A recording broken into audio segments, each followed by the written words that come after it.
미국 네바다주에 있는 병원에서 총격 사건이 벌어져 4명의 사상자가 발생했습니다.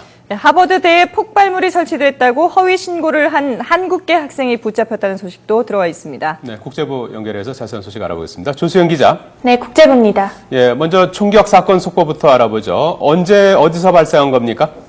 네, 미국에서는 최근 총격 사건이 끊이지 않고 있는데요. 이번에는 서부 네바다주 리노에 있는 종합병원에서 총격 사건이 벌어졌습니다.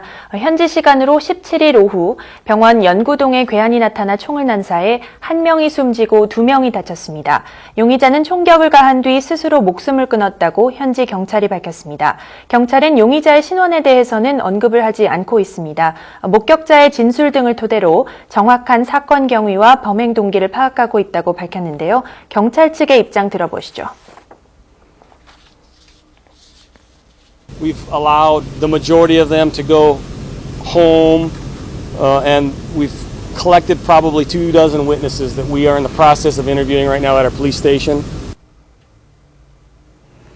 네, 그런가 하면은 미국 동부에 있는 하버드 대학에서는 폭발물 협박 신고로 한때 대피령이 내려지기도 했다고 하는데요.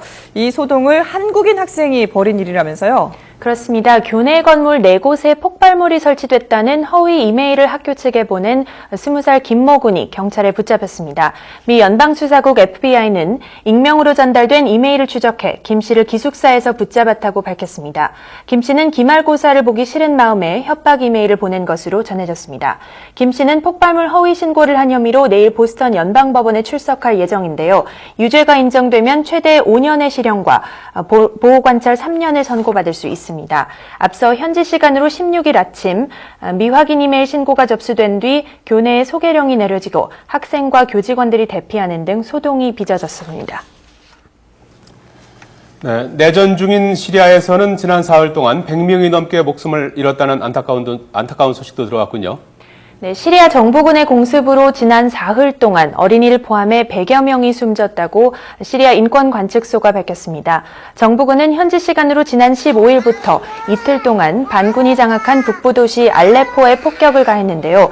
이틀간 어린이 32명을 포함해 86명이 사망한 데 이어 17일에도 15명이 추가로 숨진 것으로 확인됐습니다. 시리아 정부와 반군은 미국과 러시아의 중재로 다음 달 평화 협상을 앞두고 있습니다. 하지만 국제사회의 강한 압박에도 불구하고 이처럼 유혈 충돌이 끊이지 않으면서 사태 해결의 기미가 보이지 않고 있습니다. 지금까지 국제부에서 전해드렸습니다.